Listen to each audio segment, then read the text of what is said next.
luxury lifestyle.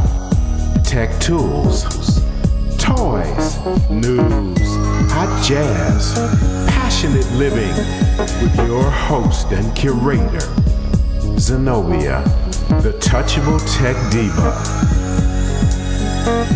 And now, Tech Diva and the Luxury Lifestyle and Zenobia, the touchable tech diva. Hi everyone, we're just going for it today. Okay, Zenobia here, the touchable tech diva and the luxury lifestyle. We're reaching back to some music that I did early on that I haven't really played in a long time. And this is a work meeting today. So you guys get some work done. I'm going to get some work done too with some shows and all kinds of cool things. So let's go to work. See you in a bit.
How are you? And welcome again.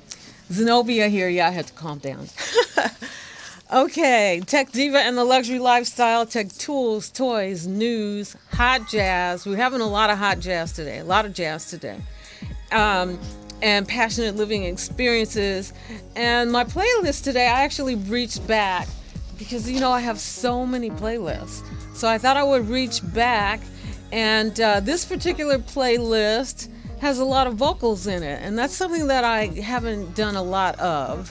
But I thought, oh, yeah. And then actually I came in, I said, okay, so Chris, what playlist should I play? And he thought about Bilal's song, Love Poems. And so he searched it out. So Chris, this playlist is dedicated to you. Thank you. Okay, you just heard New Meeting by Garage Mahal, and that is from Mondo Garage. And garage is spelled Garaj. Okay, different. And prior to that, Monster in the Attic. I love this. This is David Benoit. And that's from Full Circle. And opening up the show, Room 335, the live version. And that's Larry Carlton and Steve Lukather. No Substitutions, live in Osaka. Speaking of Steve Lukather, if anybody remembers Toto, he was one of the members of Toto. And at the Christmas party show that just happened a few weeks ago, his wife was in the studio as a guest, and really cool people. And so that was a lot of fun.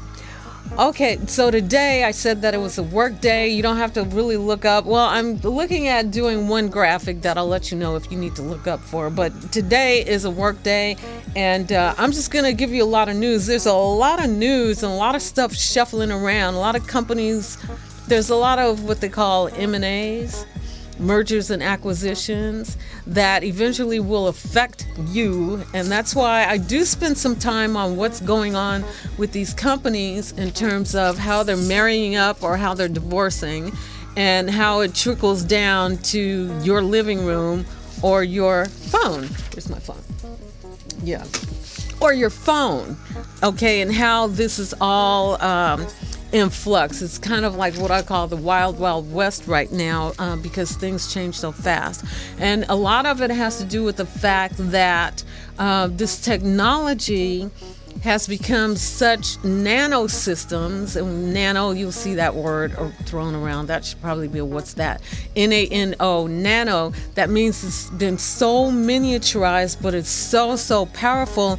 It's really easier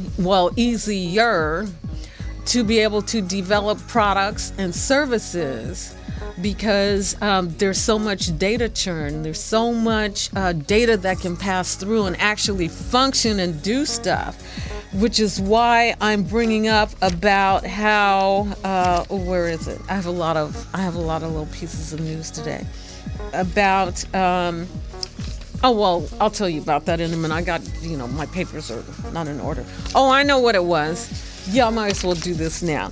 But before I do that, I want to let you know, okay, so you that are watching, you're my hardcore faithful. So you're either watching on your laptop at rmconair.com, or by now you're doing your phone, okay, your smartphone, and you've got the Ustream app, okay, already downloaded from the Apple Store, or I'm sorry, from the iTunes Store. Okay, the App Store on your iOS, or from Google Play at a moment. Okay, you Windows 8 people, I think you probably have Ustream also, but I'm not sure.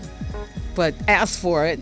And then, of course, once you open up, let's see, you faithful, I know you know this. You search on RMC On Air Channel. That's 3 words, RMC On Air Channel. And then once you get there and you find the channel and you click on it, you should see a little red live. And then you click there, and then you'll see me on your phone. So you can take me with you. You can watch me wherever you are. And actually all the shows, it works the same way on all the shows that we have at the studio here. at RMC On Air Studios. Okay, this is kind of an aside, but I was having a conversation with a long time friend who I believe he's a genius. He's a genius musician, genius engineer, recording engineer, makes fabulous music, and I love to hear his brain, and he's always challenging me to do more. But we were talking about the fact that I just did this email blast that had the two shows, the two consumer electronics shows, links to those two shows that I did the last 2 weeks in an email blast. And when I looked at how many people opened it, like a bunch of you guys are up at 5 a.m. California time, okay? Because a bunch of people opened up that email before 6 o'clock California time, a.m. And it gives me the figures that 61% of the people who opened that email opened it up from their mobile phone, okay, from their smartphone. And the rest did it from a desktop. Okay, so 61%. That was out of 48 people. Okay, 48 people were up that early, so I'm not the only one. So I'm not the only one that's rolling over in the morning, lighting up our phones, reading stuff. Okay, so with that in mind, he was... I'll mention his name, Joe Blocker. He was challenging me about, okay, so what kind of content do you have specifically for the car? Because when I'm in a car, because I asked him, okay, what do you want to hear or listen to when you're in a car? Because he doesn't really drive. He doesn't own a car. He doesn't, there's people that really get along really well in life without a car. Even in Los Angeles, there are a bunch of people do that. But he says when he needs a car, we can always get a car. And so I was asking him, so what do you like to listen to in the car? He says, well, I'm around music all day, so I don't listen to music. But we went on and on. He didn't really tell me what he would listen to, but it got me to thinking about how now we want to take whatever we do in the house to the car. And so we were talking, well, I said, there's no hardware products that I could actually sell people in their car, because now all the new cars have either Bluetooth or they have a cord or jack where you can plug in your smartphone and listen to whatever you listen to on your smartphone at home or wherever you are walking around. You just plug it in or you Bluetooth it, and so you can get the same content. And so I said, well, yeah, they can watch my show. They can listen, not watch. Well, you could watch, because now these cars have displays in them, but that's a no-no. But you could, so I told him they could listen to my show. And he says, oh, that's the same thing. So you got to come up with additional content. So now he's driving me to come up to listenable car content, which is a thought. So it's got me thinking, if you see smoke, that's what I'm trying to think about. Anyway, so that goes to the point of the fact that now this OTT, what we call over the top, I'll make that a what's that one day and really explain to you what OTT means. But basically it's over the top. And it's really a weird acronym, because to me it really doesn't fit. But generally, it is a term that relates to anything that you listen to or that you watch video-wise that is not traditional over-the-air television or cable. That's generally... Okay, so don't quote me, but that's like generally when you see OTT over the top, that's what that means. And what they're really talking about is anything that's like internet based, okay, that's gonna go over the internet, and content that goes over the internet, whether it's through a black box, over your cell phone, over Wi-Fi, that's all considered kind of like over the top OTT. Okay, so that's what you're doing, and I'm going to play a little bit more music, but I'm going to talk about how you're purchasing of products with certain of these non-traditional companies is circling back around. Okay, in the war, there's some wars going on with between these tech companies, and so your dollars are getting moved from one company to the other, to the other, to the other, back and forth. It's like crazy. Okay, so stay tuned. This is really interesting stuff. Okay, Zenobia here, the Touchable Tech Diva. I'm making this technology touchable for you so that you can be more efficient, understand what's going on out there, and why you end up having to do the things that you do, and understand that so you can be more efficient and buy your time back so that you can have more time to do your passion, because passion is a new survival tool. Okay, check out the music. I'll be back in a bit.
cherish the day. Won't go astray. Won't be afraid. You won't catch me running. You're ruling the way that I move. And I breathe your air. Yeah.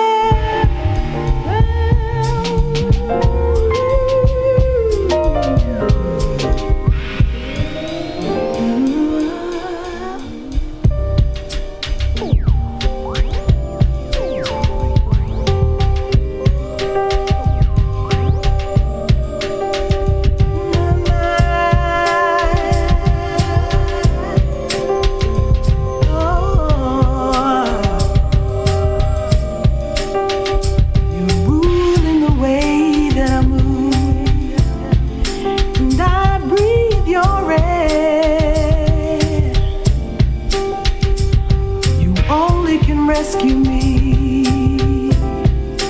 This is my prayer.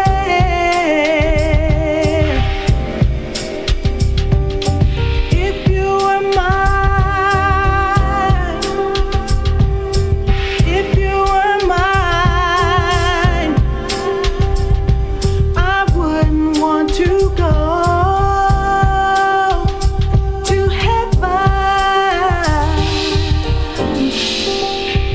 Cherish the day. I won't go astray. I won't be afraid.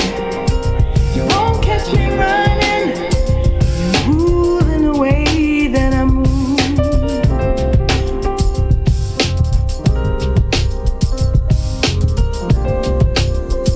Only you can rescue me. This is my prayer. If you were mine, if you were mine, I wouldn't want to go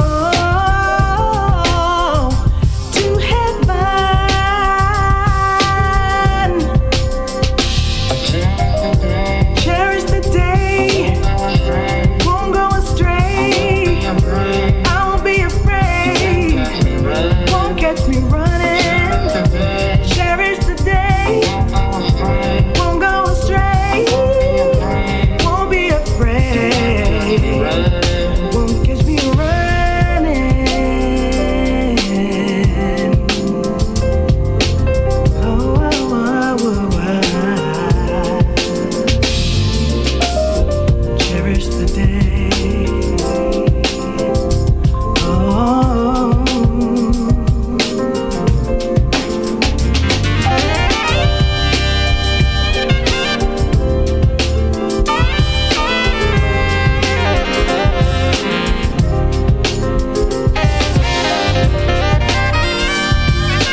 Okay, Cherish the Day. Cherish the Day. Layla Hathaway, featuring Layla Hathaway. That's Robert Glasper's Black Radio album.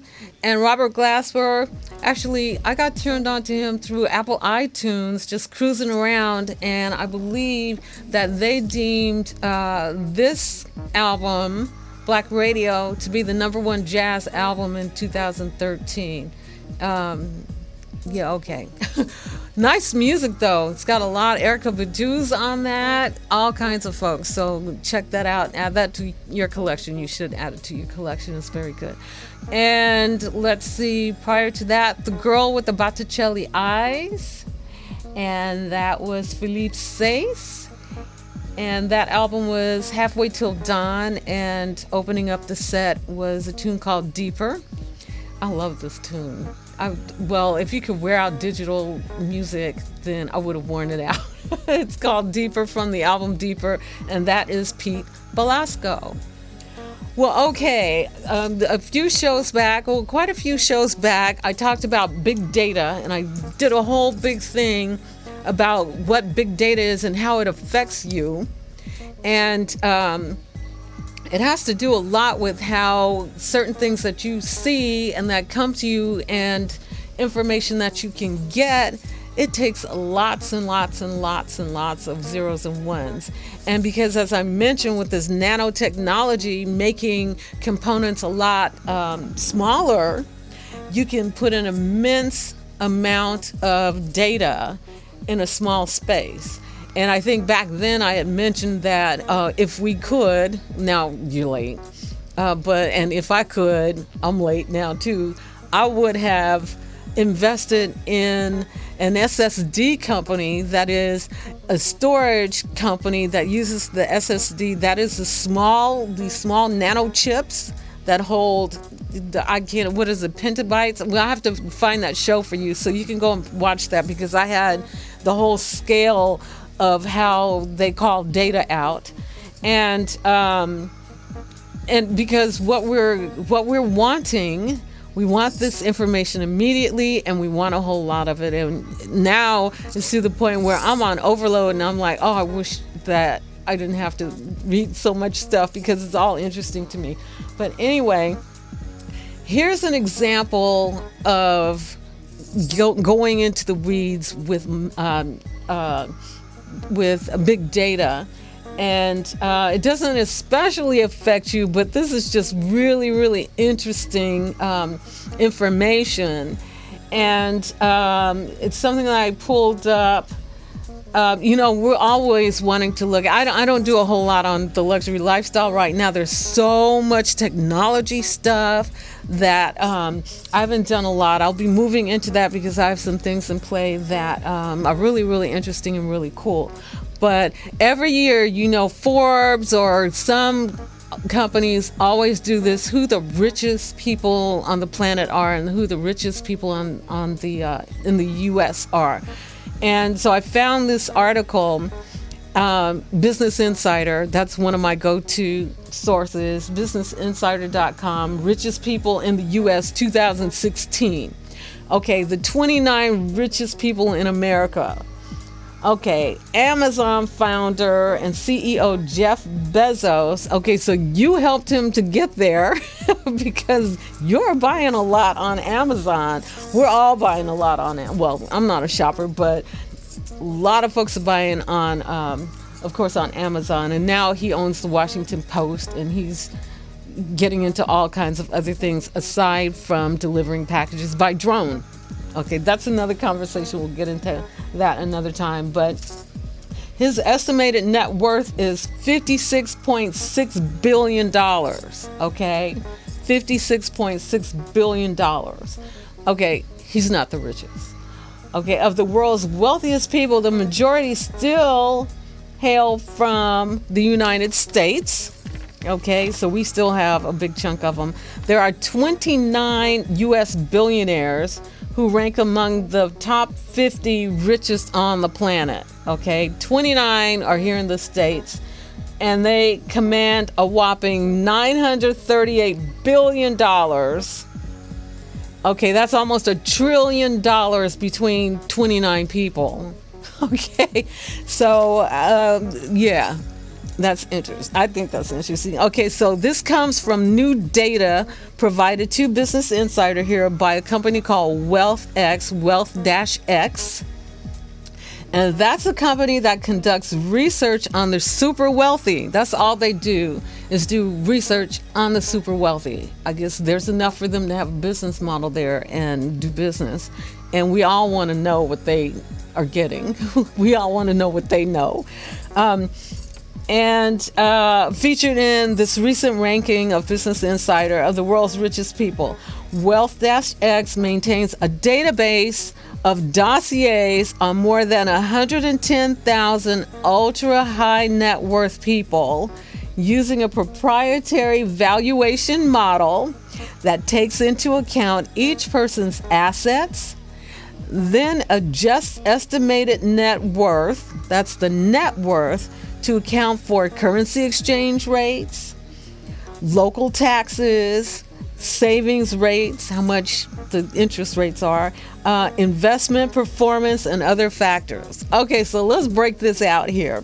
Okay, so this company, WealthX, said, let's just work with these 110,000 ultra wealthy. Now, we said the top 29 have almost $1 trillion just on their own.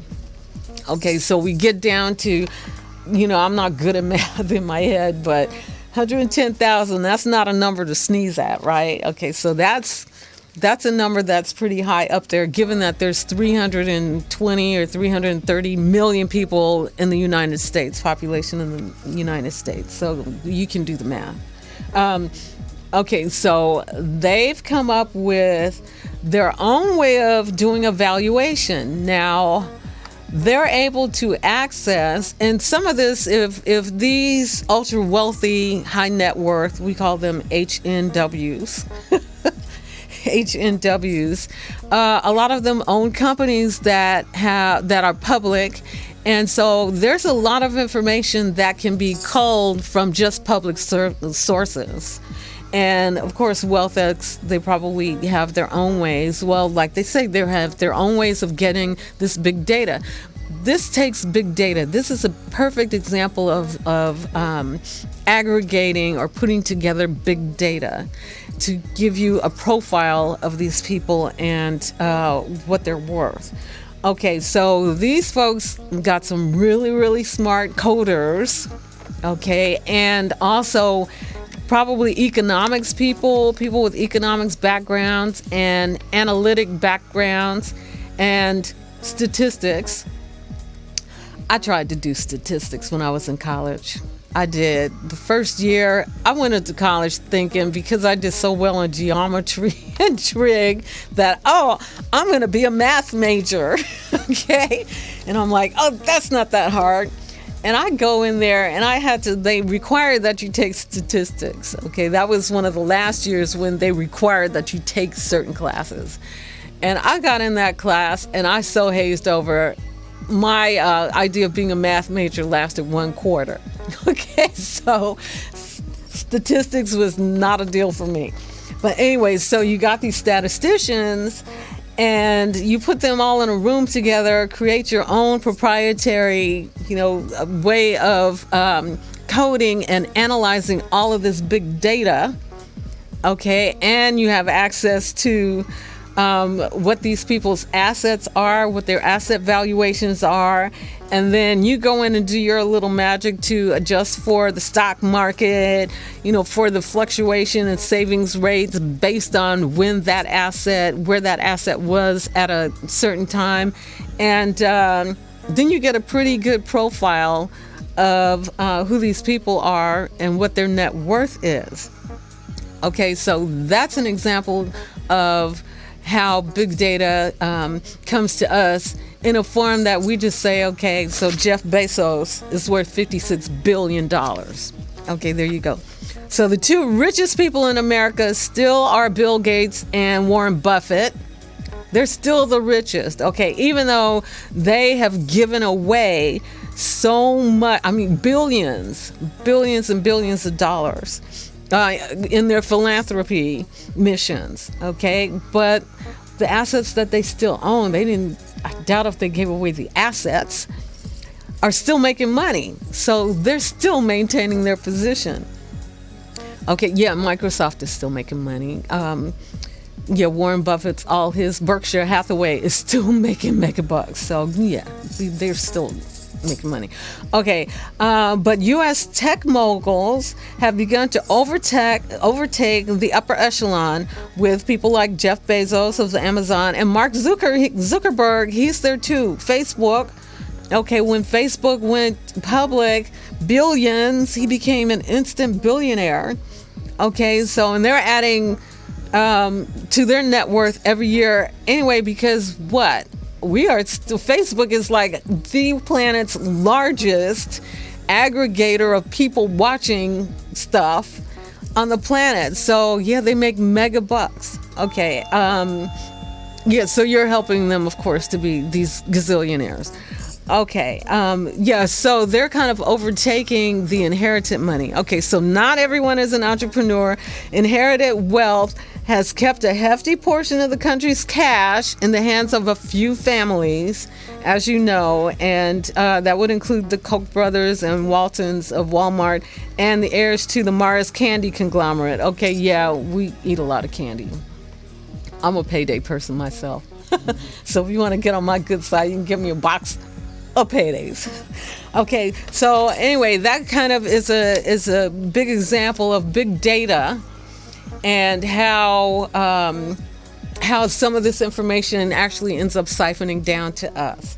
Okay, now I mentioned about how this money is passing back and forth, and now I'm going to tell you how your money has given Apple $1 billion for you on the iOS to have Google as your default search engine. Okay, so this is how that came down. And we know that all this stuff is going back and forth. And you know that, and you've probably heard how these major companies, they're always in court. Samsung is in court because of their infringement on Apple, or Apple is saying that Samsung is infringing. Google's been in court with Oracle, and the lawsuits just keep going back and forth. That's on a level that is so high up above us, but because we have made these companies profitable to where they are, where they're on this echelon, they can stay in court for years. Could we as individuals stay in court for years? No, we can't stay in court for years. In fact, sometimes we have to, like, whether we want to or not, pass on actually going to court against somebody because of the lawyer fees. But here they are, they're just moving money back and forth. That's what I call it. Okay, so listen, check this out. Google paid Apple $1 billion to be the search engine on your iPhone. Okay, so yeah, right now I'm talking about you iPhone people, you Android people. There's another lawsuit there where Samsung will have to stop selling certain Android phones, okay, because of patent infringement. Okay, the fact that, okay, and this is from Mashable.com. So, and you're someplace you might want to write down some of these sources in case you're interested in going a little bit deeper on this. And Mashable is one of my go-tos also. Okay, the fact that Google is the default search engine on your browser is not a coincidence. It's a $1 billion deal between Google and Apple. Okay, that was the previously unknown revelation in a January 14th, this just happened, court hearing around a completely unrelated issue. Okay, and so, as I said, these lawsuits, they're just going back and forth all over the place. So Oracle, which makes Java, which is a scripting language, JavaScript or Java, that makes a lot of stuff, especially on the Windows side, makes a lot of these, it's a code language. So it makes a lot of different things happen that we see and that we enjoy and that we think just happen transparently. Okay, so Oracle has been in a lawsuit against Google for a long-running and very boring copyright dispute about whether Google borrowed, quotes, Oracle's Java technology to build Android phones. Okay, so I talked about how these Android phones are a lot of the operating system is built on Linux, but then there's all kinds of modules and features that got put on top. So Oracle is saying that Google didn't pay them, that's what it amounts to use their Java technology on building their Android phone platform. Okay, the Android operating system platform. Okay, so turns out that in this squabble in court, the documents show that Google paid Apple $1 billion in 2014. That was just barely not even 2 years ago. Apple got $1 billion from Google to be the preferred search engine on the iPhone. And that was reported by Bloomberg News. So, people are getting in and they're finding out all these little tidbits. And I just find it really fascinating. So, and we're kind of at the whims of how a lot of these lawsuits end up coming out, or how these deals come out, okay? The two companies then, in 2014, agreed to also share the revenue. Okay, so now on your phone, on your iPhone, okay, you've got the search engine, and of course there's ads all over the place, and you've got the Google ads, all of that. Well, that was part of the deal, was to split up some of that income from the advertising between Apple and Google. Okay. And then this article says presumably from search ads, but it's not clear how the money was split. Okay, so we don't know whether it was 60-40, 50-50 or whatever. But anyway, they were all making money. Okay, they were all making money. Okay, so Apple and Google both lobbied the court to strike the details of their search deal from the court documents. So in this Oracle lawsuit, both Apple and Google wanted them to strike out that line about the deal that they did. Okay, so Bloomberg reported with Google arguing that it was highly sensitive. And why was it highly sensitive? When Google asked the court to hide the details of the deal, it said the information could hinder similar deals with other companies that Google was doing with other companies, indicating that Google has muscled its way into default status on other platforms as well. Okay, so Google says, well, please take that out, please. Because we have other deals like this that are in the works or that we've done, and we don't want one to know how much the other was paid. Okay, that's that high finance stuff, I guess. Okay, so there's no mention of the arrangement in Google's most recent quarterly report to shareholders. Okay, so are you a Google shareholder? Okay, go back and look at your quarterly report and see if this deal is in there. Maybe there was a revised one. Okay, which is designed to mention any material or important business arrangements publicly. Okay, so you're supposed to report this in the report, okay, and so they're saying that it's not there. So I guess Google didn't feel like $1 billion was worth mentioning. Okay, I'm reading this from Mashable, okay, it's not me. Okay, the blockbuster deal between Apple and Google shows how Google, which made $66 billion in revenue in 2014, okay, so what's $1 billion? Okay, they made 66. Okay, can keep buying its way to search supremacy against rivals. Okay, yeah, they got some long ducats to actually be doing deals to keep them on top. Okay. Now this is really interesting. There was a report in 2014, actually back then, that Marissa Mayer, who is the CEO, I think she's still the current CEO of Yahoo, okay, the other search engine, because Yahoo used to be number one before Google even existed, I mean, if you remember way back, that Marissa was trying to get her own company to get Yahoo to be the default search engine on iPhones, but she did not succeed. Okay, yeah, $1 billion. Yeah, $1 billion. okay, sorry, Marissa, you got to ante up way higher than whatever it was that you did. So you can be in the running. And that's not going to stop. It's not going to get any cheaper, okay? So because they know you're watching, they want your eyeballs, they want you on using their stuff because it's income. And you know, a lot of this we do, and we end up paying for certain things. I was talking about that in a previous show about how we in general are paying for subscriptions for music. Okay, we're paying that $9.99 a month because they know we'll pay, and we're paying. And because we want it for the convenience, we want no ads, and we'll pay now to not have any ads. And they know that. And so that's how they get to be the biggies. But at the same time, it does flow back in terms of convenience and features that we get. So I'm not ragging on them completely because we do end up getting, you know, a lot of value, quite a bit of value, and it makes things easier. And for me, one who's looking to regain an opportunity to do passionate things and to be able to recoup, yeah, I'm going to look at paying for some stuff myself too. Okay, let's take a break. Some more music. Zenobia here, touching this technology. Even the mega companies, I'm making them touch you and see how that filters down to your life.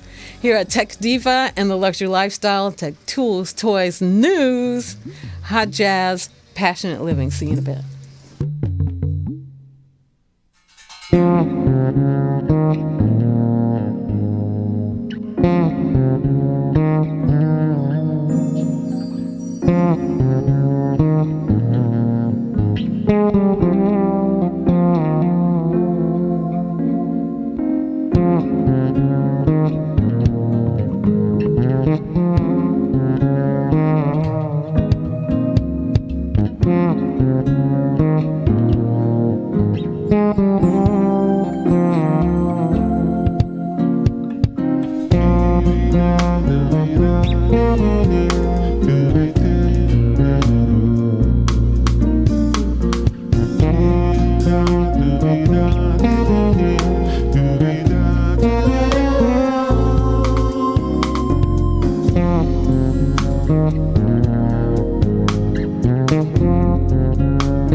Yo, I've been meaning to tell you something.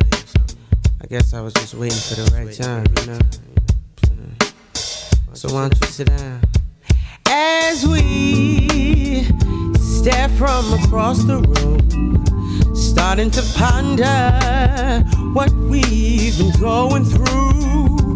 What does my kiss mean to you? Are we just friends? Or is this more to you? But if we label this, just picture what we might lose. Yes, that unexpected kiss, the whole feeling that brought me to you. Meanwhile, my feelings grow. Yeah.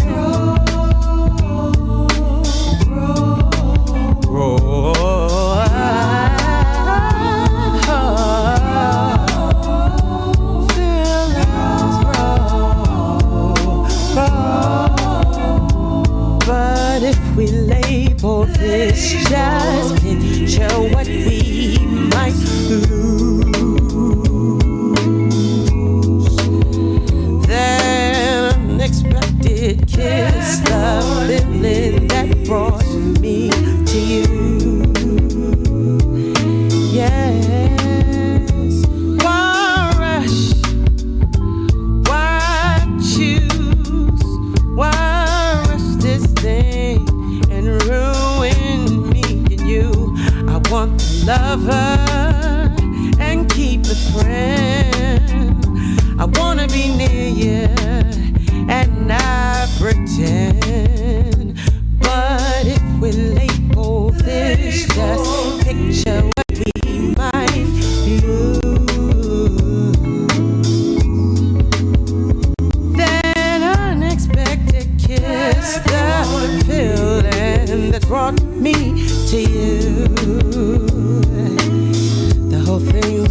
searching. I find myself searching for love poems. Don't know your soul, yet your presence on my brain causes my pen to go insane, and I wrote these poems. Your sight is few and far between, bringing my soul alive. I find myself probing for love makers, love songs, the love of the universe, and my soul. Damn, what's up with my soul? Empty like theaters after encores, lonely like singles. I am lonely, and I find myself.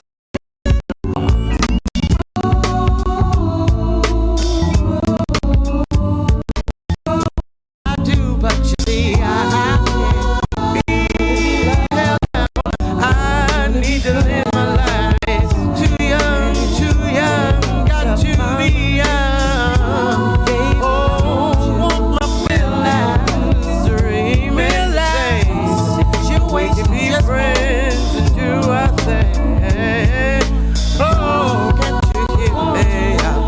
Yes, explain this whole thing. I'm trying to explain this whole thing. Believe me, that if we label this, just picture what we might lose. Yeah.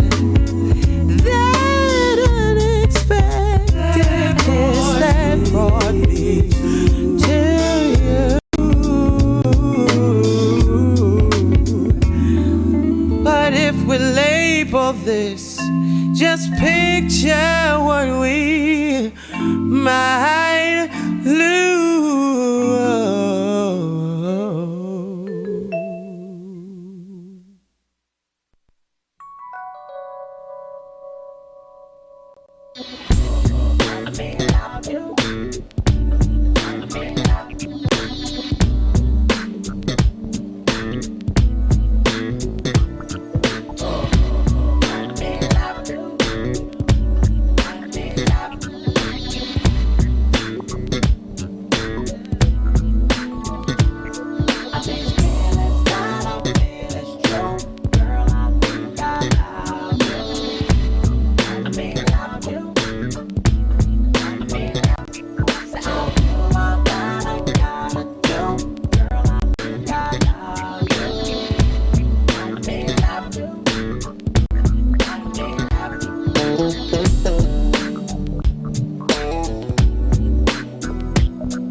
Okay, pop visitor today. Okay, I'm going to introduce you in a second. I've been saying for him and inviting him to come, so he finally showed up. Yay! We're going to have he has some interesting takes on some stuff. Okay, what did you hear? You heard These Feelings.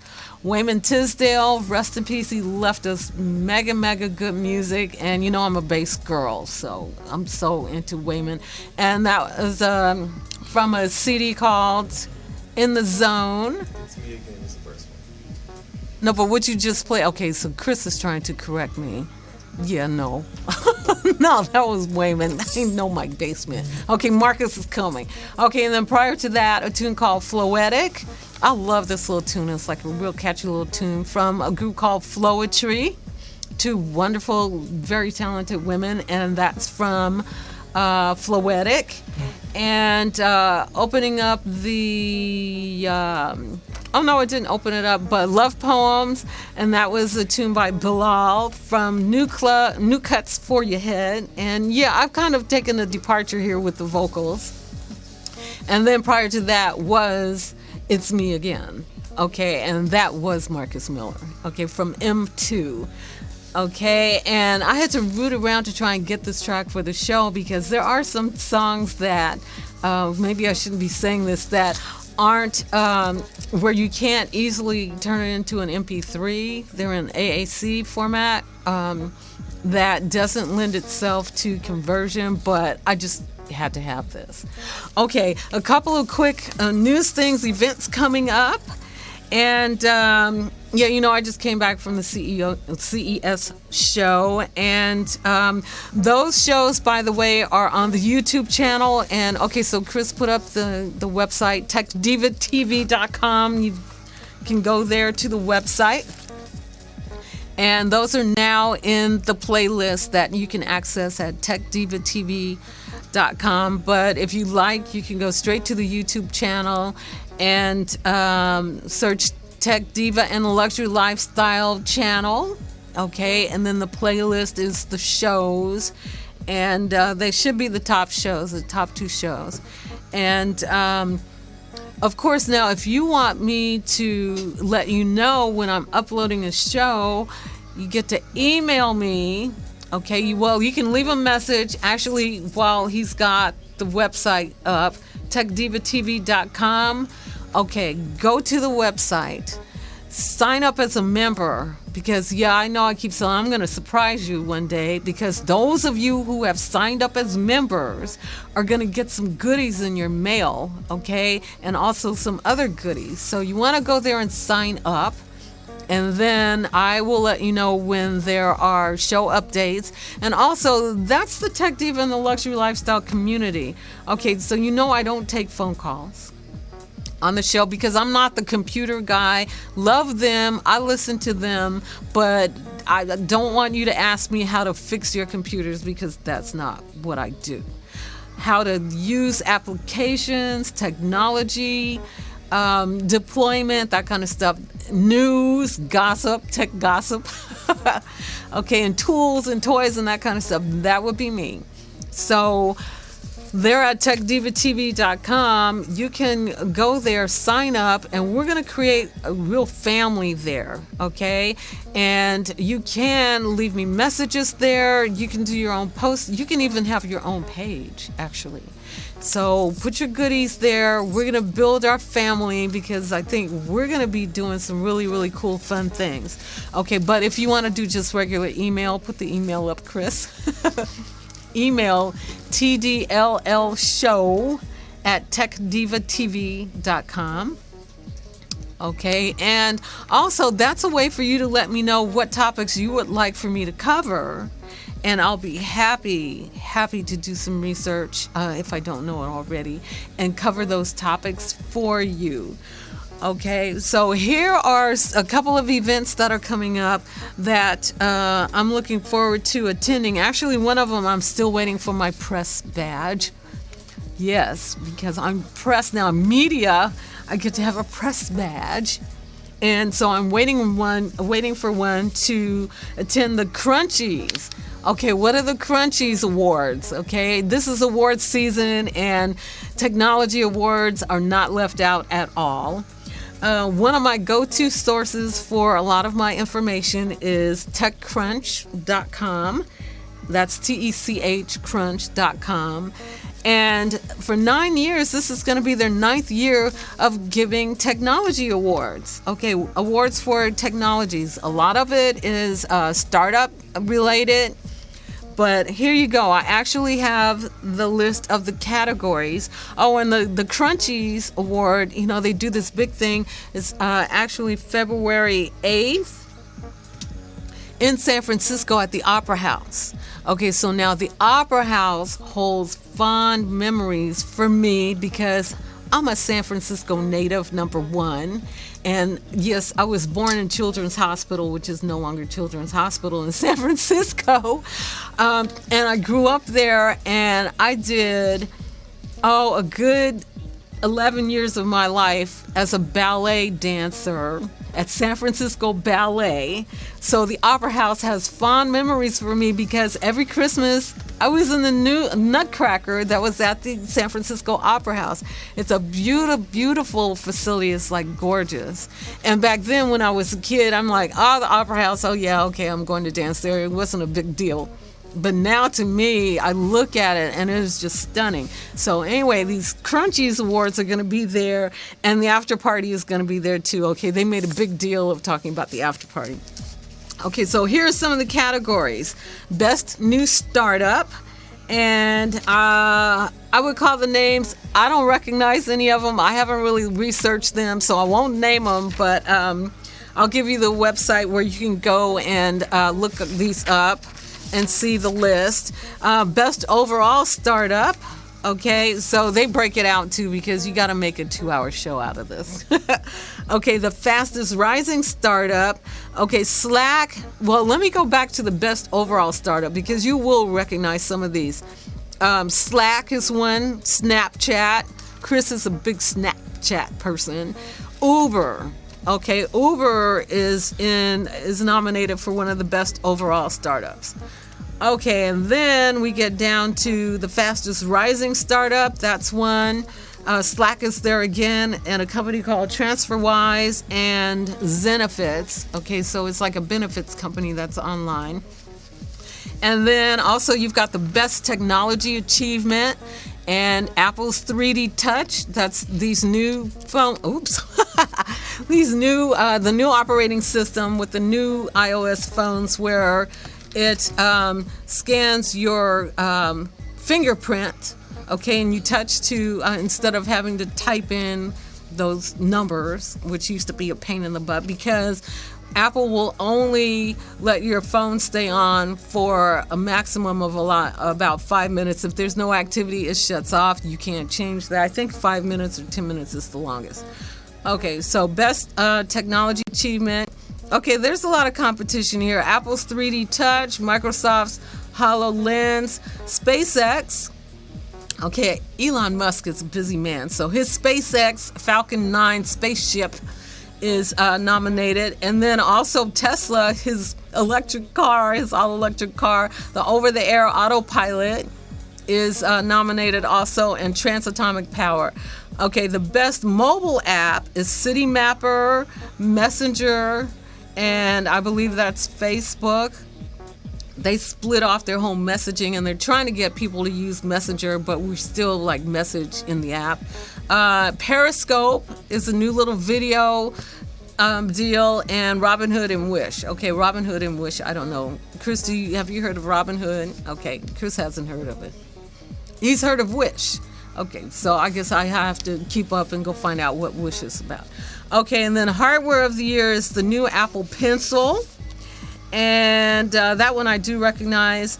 And then one of the categories is Include Diversity Award. Now, there's a big drive here in this country to diversify the technology companies. And so one of my one of the people that I really root for. I've known Kimberly for about 5 years, I believe. She has an organization called Black Girls Code. She's been nominated. So, yes, I'm rooting for Kimberly. This is a very, very, very smart woman.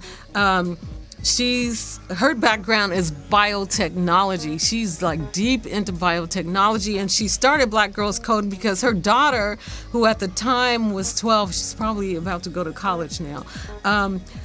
She had nowhere and influences for her daughter in the technology world, and yes, her mom was knee deep. So she started Black Girls Code to actually bring more female and introduce these young women, they're middle school age, to coding, and it's very successful. It's got chapters everywhere, I think, except Los Angeles, go figure, and in other countries. So, kudos for Kimberly. Okay, the other categories are best social impact, and there's code.org, google.org, fast forward, Frida Kapoor, Klein, and Mitch Kapoor, and Thorne. Founder of the Year, Stuart Butterfield. Okay, so I'm saying these names. I don't recognize what they've started, actually, so I'm just going to skip, because I want to talk about it. There's something else I want to talk about. And my guest here, yes.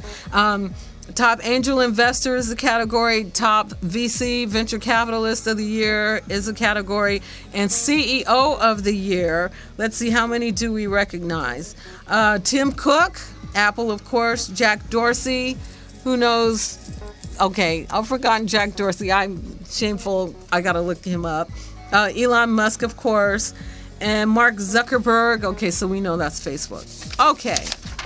So there you go. If you want to look this up and get into it a little bit more, techcrunch.com/event-info/9th Annual Crunchies Award.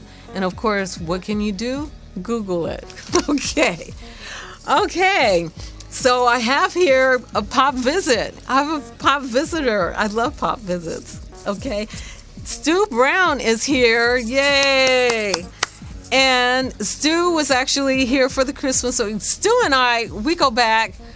There he is. Hi, Stu. We do hug.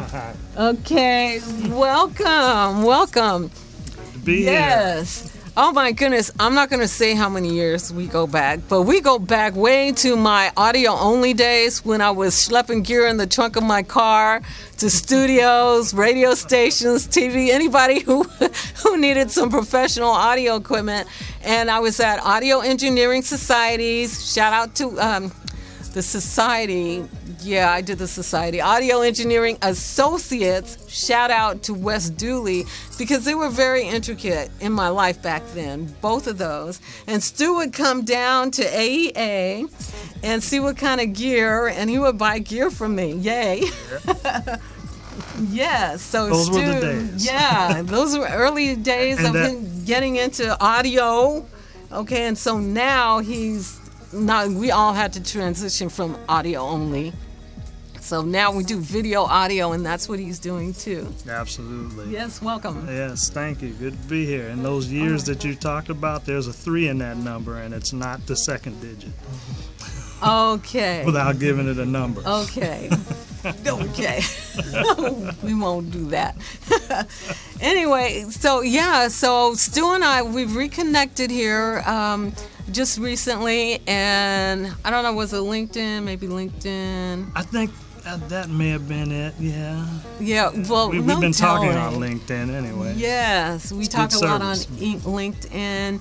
And actually, it was a while after we reconnected, but I went to Stu's studio. He helped me out on a project that we ended up being up all night. We didn't even go to sleep working on that project. And so I got a chance to get a real feel for the new Stu to me. I say new Stu because it was like the whole post-production thing. So talk about your passion and your escapades with being into the video world now. Well, in 1998, I formed a corporation called Go Left Productions. And shortly thereafter, because I was always involved in audio, as you know, and music and that sort of thing, and I could see that the bottom was falling out of the music industry. Yes. And that was the time. I think I jumped out a bit before you did and got into interactive media, but yeah, the handwriting was on the wall. Right, about right. doing an audio-only career. Right. I always say that there were three things that destroyed the music industry. One was making music digital. Yep. Another was MP3s. And the third was American Idol. Oh, American Idol Yes. comes in. And the reason I say that is because it was no longer by conventional means that talent was discovered. Because in order to sell talent, you had to package it. You know, it had to look good, it had to dress right, it had to have the visual appeal. And an entertainment, be an entertainment entertainer. The whole idea of being an entertainer. Yeah, and it had nothing to do with musicianship anymore. Because everything is being done and created in a studio in a false sense. You know, and everything can be made perfect because now it's digital. So, Yes. you know, to a person's idea of what perfection is, which is, you know, usually not that close. It's their idea, Yeah. you know, but it sells. You know. Well, yeah. So it's like a Big And Mac. it did take, it took the music industry a while to figure out this phenomena and this revolution, not evolution, but a revolution that was happening to them and almost got out from under their control. Right, right. But I also went to work for a very large record company, and I got to see how things were done on the inside. So, because I've always been involved in legal type work. Okay. So I was out there basically marketing the catalogs of, you know, very well-known artists. And when I got Do you to want see, a name drop? No. Okay. Okay. I don't know who's watching. Dropping here. Okay. But Just in case. but let me say this: as an independent artist and a musician, it very much felt like I was working for the enemy. Because of the kinds of deals that had to be made in order to satisfy the financial needs of the company. I call them the bean counters. No, that's what we used to call them back in the day. Yeah. But Okay. yeah, it was, you know, and the thing is, I was involved in licensing music.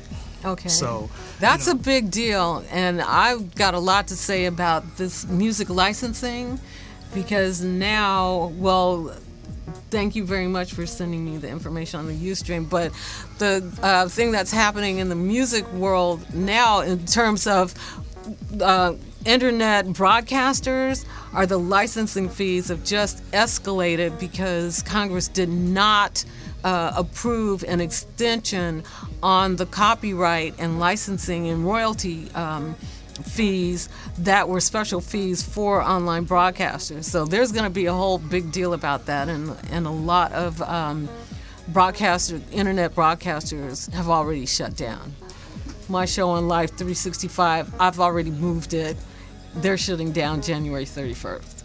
Well, So licensing, I just brought that up because of the licensing. well, everything going digital really has just opened a can of worms. And if you notice, there's some people that are starting to release their products only on vinyl now.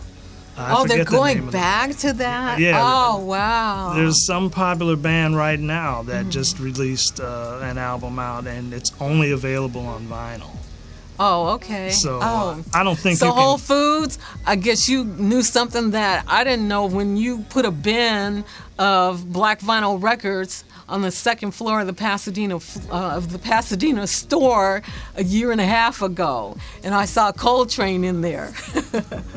Anyway, okay, that's very interesting. Yeah, and I understand there's artists that refuse to put some of their songs in the online music stores like iTunes. So there is a backlash that's kind Taylor of Swift. happening. Yeah. Yeah, she's not the only one. There's some other Yeah, ones too. right. Yeah. Well, they're following suit. I mean, Well, this one single woman had the power to shut down, Apple for yeah. a minute and get an apology out of them. So that's Taylor Swift. I covered pretty that in a powerful. show like right before Christmas about Taylor Swift's power. She's a pretty powerful woman, and she got a lot of people paid because of her saying, "No, I don't think I'm gonna let you have my song for your free Apple Music trial because you're not gonna pay us any royalties." No, that's okay. That changed like really fast. Yeah. the nerve, she's on trial. I mean, she's selling more records than anybody, I mean, at what point can you say you've passed the audition, so to speak? That's interesting. Well, okay, so Stu's company is called Nonlinear Post. So you're so totally involved in the making of TV and films now. Absolutely. So I'm going to have him back on another time. It's not a lot of time here to do a behind the scenes on anatomy of making a video, any video content. Now, I have to say that my show is different, and there's varying opinions about doing it live. I do Tech Diva and the Luxury Lifestyle live, okay? There's, for the most part, 99.5% of the time, there's no editing. Okay, so you get me, and it's the internet, it's my show, and I get to do it the way I want. But there are those that do highly polished, posted shows where they don't do it live. They'll do it and then go in and do edits and polish it and all kinds of good stuff. And so they would go to Stu. Okay, and then I'm actually talking to him about doing some things where I will need that polished post-production look. Oh, yeah. So, so talk about some of your, what made you, well, you saw the handwriting on the wall to be involved with video production in some way, shape, or form. Right. And actually, I found being a musician also gave me kind of an advantage where that's concerned, because when you're cutting a show, there is a certain rhythm to it, and with events, and also timing is very important. And my first instrument was drums, so nice. My timing is, pretty good. Okay. I worked on it hard. Well, that's a good behind the scenes tip, because actually I do that a lot of times with my playlist. There's a rhythm that I get into and a flow of how I line up the song. So here again, it's the same thing. It's about the rhythm. And you can tell when you're watching trailers, especially trailers, there's a whole rhythm to how those pieces are put together. So you can speak definitely to that. And trailers kind of, the way they're done now, especially the Hollywood blockbuster trailers, they kind of show you the whole movie in 60 seconds. So it's like all the best parts, go on the screen so that it entices they think you. are the best parts. Sometimes it's like, no, I didn't get that. Yeah, but also you get sucked in by them because you see all this eye candy, and then you get to the theater and you find out that it's a deflated balloon, that the writing really wasn't up to snuff. The effects were great, and they blew Stu your did a mind. great job on making the trailer that got you interested. That's the thing. That's what's, and it goes back. You remember back when we were in audio and there was a device called the Aphex Oral Exciter, which sounds terribly nasty, I know, but it's oral. Which the young ones has to who do weren't with your born ears. then, they were laughing at it because their mind went straight somewhere else. Yeah. Right. But it's oral, A-U-R. Okay. Exactly. Exciting. Pertaining to the ears. And this device, the way it worked was it artificially created even harmonics in music. It made music sound good. Okay. Yes. And it worked. It was that particularly whole touching the dopamine in your brain or whatever. That whole thing in your brain that excites you. Yeah, they called it the exciter. Yes.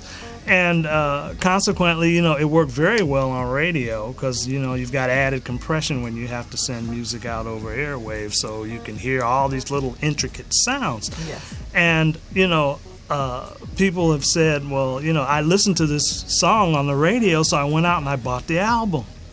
And I got it home, and it sounded like crap. So that Aphex thing, it doesn't work at all, Yeah, right? that was over the air.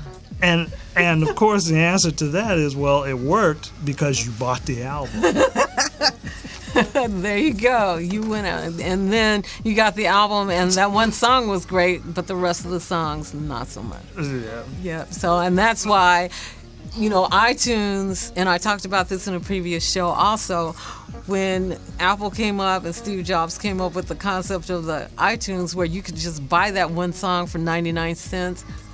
Yeah, that took off really quickly because it was 99 cents. We didn't have to spend 17. It had gotten up to like $17, $18 for an album, okay, or a CD even, and you had to buy the whole thing. You couldn't buy just the song. So, yeah, my reason for bringing that up is because that was the point. That's the point in a movie trailer, is to get you to want to see the movie. To go spend your now $14. That's right. It's got to work, and Whatever more it than is. that. And incidentally, Yeah, great.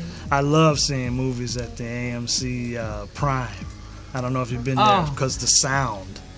Okay. The Dolby Atmos sound. Okay. Yeah, Dolby, they're still reinventing. They're constantly reinventing themselves with their new technologies too.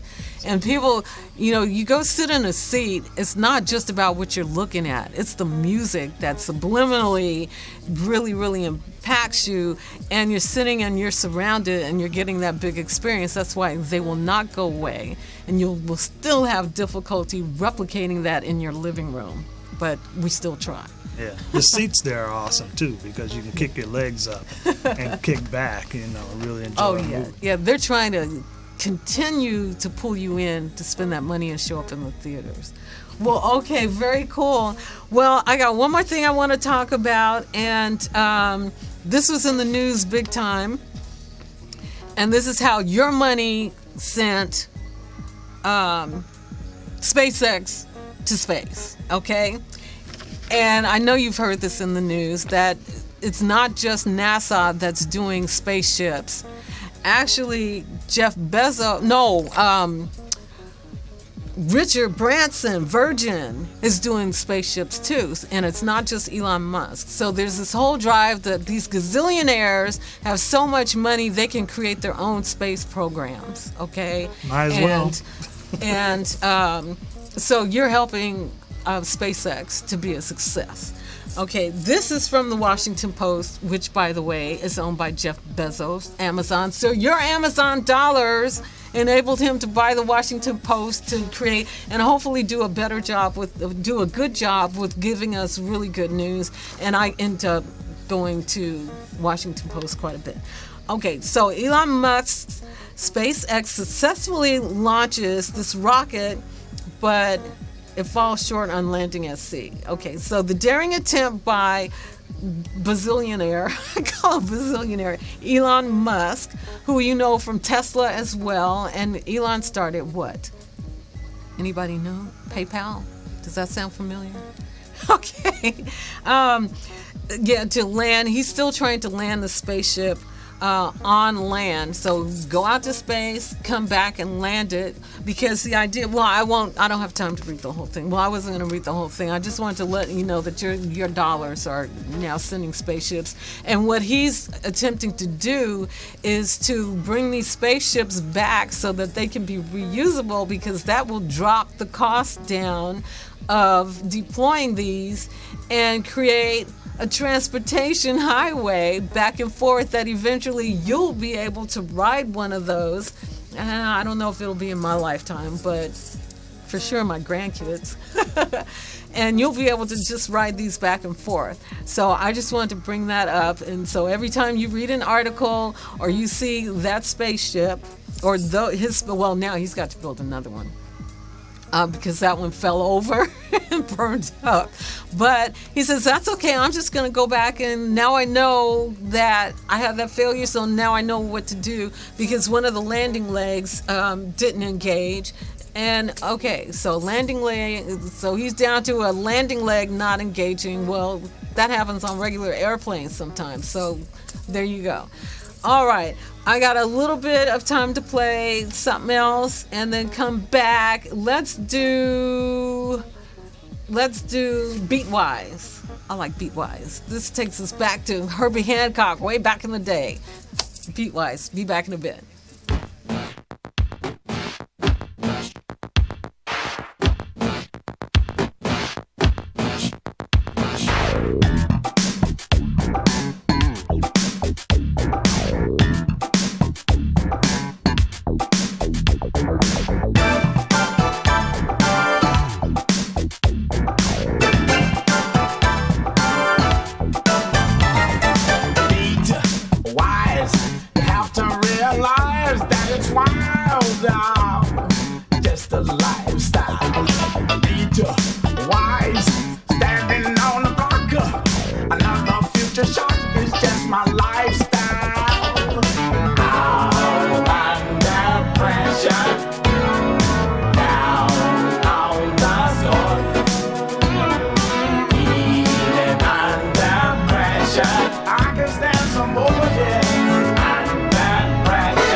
Wise, we don't apologize.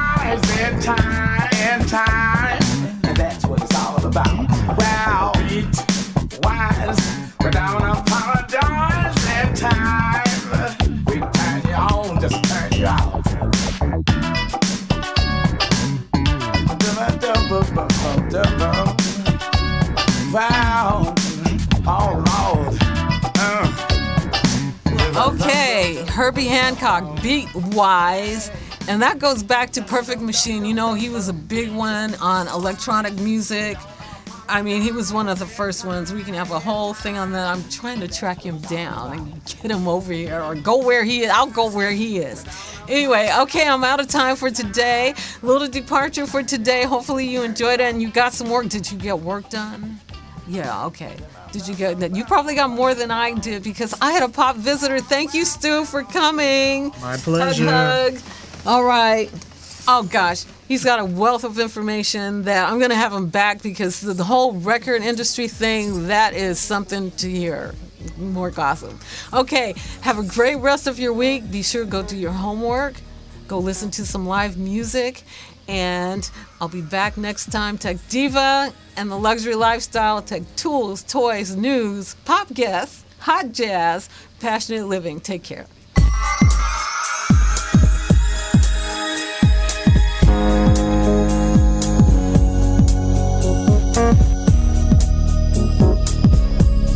Thank you.